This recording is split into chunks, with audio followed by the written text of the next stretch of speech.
सियासत में भविष्य क्या होगा ये वर्तमान तय करता है और फिलहाल कांग्रेस पार्टी का वर्तमान विवादों में घिरा हुआ है। तस्वीरें राहुल गांधी के बहनोई और प्रियंका गांधी के पति रॉबर्ट वाड्रा की है, जिनके साथ पूरी कांग्रेस इस वक्त सवालों के कटघरे में खड़ी है। लिहाजा सियासी सवाल भी अब कांग्रेस पार्टी पर लगातार वार कर रहे हैं। ये कहना गलत नहीं होगा कि ये नकली गांधी परिवार जो है ये खानदानी भ्रष्ट और खानदानी चोर है। जीजा जी जमीन घोटाले में भूमाफिया बन के किसानों की जमीन हड़पते हैं। नेता प्रतिपक्ष खुद राहुल गांधी का नाम नेशनल हेराल्ड घोटाले में आ रहा है। Mummy Sonia Gandhi ji VVIP chopper घोटाले और नेशनल हेराल्ड में उनका नाम आ रहा है। राजीव गांधी जी बोफोर्स में उनका नाम आया है। क्या इस परिवार ने ये कसम खाई हुई है कि हम जहां जाएंगे भारत के नागरिकों को और किसानों को लूटेंगे, उनकी जमीन हड़पेंगे? दरअसल एक तरफ राहुल गांधी, सोनिया गांधी समेत कई बड़े कांग्रेसी नेताओं का नाम नेशनल हेराल्ड केस में आया है, तो वहीं सोनिया गांधी की बेटी प्रियंका गांधी के पति रॉबर्ट वाड्रा का हरियाणा लैंड स्कैम में नाम सामने आया है, जिसको लेकर उनसे लगातार पूछताछ की जा रही है। ये तस्वीरें ईडी ऑफिस के बाहर की है।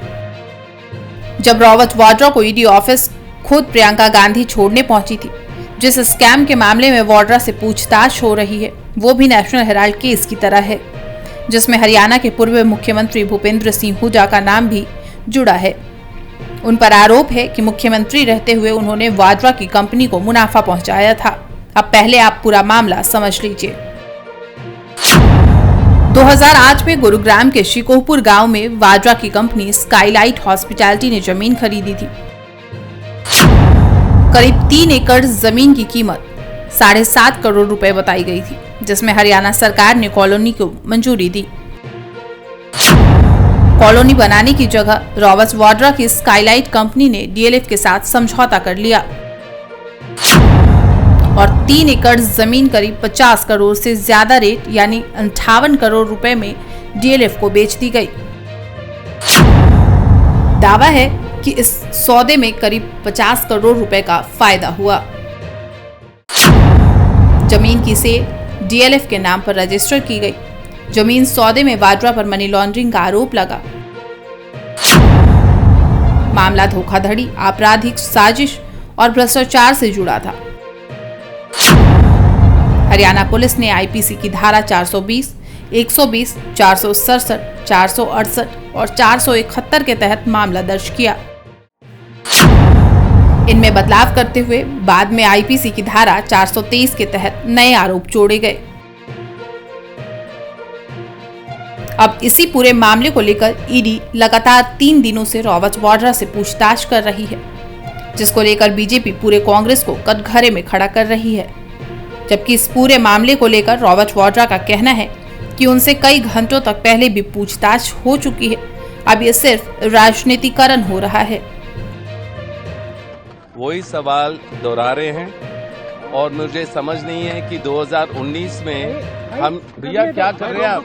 रुको ना यार, क्या हो गया आपको? जल्दी हो रही है क्या? आराम से ना, किसी को चोट नहीं लगनी चाहिए भाई। हाँ जी, 2019 में भी मुझे बुलाया गया था, 15 बारी गया हूँ, 10-10 घंटे मैंने जवाब दिए हैं।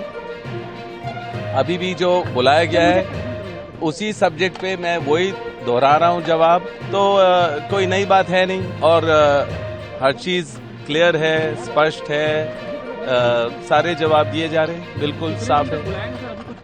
अभी देखो, अगर आप लोग चिल्लाओगे तो मैं बोलूँगा नहीं यार। देखिए, अगर कल पब्लिक हॉलिडे नहीं होता तो मेरा जो कल जन्मदिन है वो भी ईडी के दफ्तर में ही मैं सेलिब्रेट कर रहा होता। कांग्रेस दो तरफा कानूनी दाव पेच में इस वक्त फंसी हुई है। दोनों मामले घोटाले से जुड़े हुए हैं। इसलिए सियासत भी कांग्रेस से सवाल कर रही है।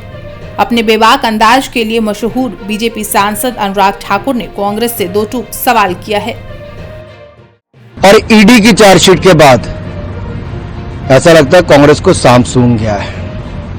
चोर मचाए शोर, और ये देशव्यापी जो शोर मचाने का काम कांग्रेस कर रही है, इस शोर मचाने की बजाय जवाब देना चाहिए कि अगर 1938 में नेहरू जी ने इस पेपर की शुरुआत की और 2008 में चलाने लायक नहीं रहा, और 2010 के बाद ऐसा क्या होता है कि एक यंग इंडियंस नाम की कंपनी बनाई जाती है, 76% शेयर सोनिया गांधी जी और राहुल गांधी जी लेते हैं।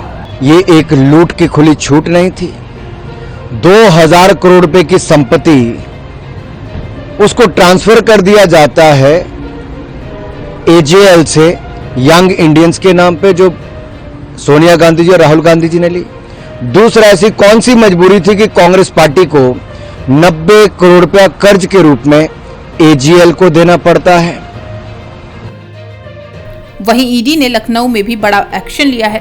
ईडी ने लखनऊ के कैसरबाग इलाके में बने नेशनल हेराल्ड के कार्यालय की बिल्डिंग नेहरू मंजिल को अटैच कर दिया है। इस संबंध में बिल्डिंग के गेट पर नोटिस भी चस्पा कर दिया गया है। इस नोटिस के जरिए बताया गया है कि ये संपत्ति अवैध रूप से अर्जित संपत्ति की श्रेणी में आती है, जिसके चलते अब इसे जब्त किया जा रहा है। इस पर भी बीजेपी ने हमला बोला है। नेशनल हेराल्ड वाले मामले में 25 अप्रैल को कोर्ट में सुनवाई होनी है। वहीं हरियाणा लैंड स्कैम में शुक्रवार को रॉबर्ट वाड्रा से पूछताछ नहीं की जाएगी। अब देखने वाली बात ये होगी कि इसमें कोर्ट क्या फैसला लेता है। Bureau report, prime news.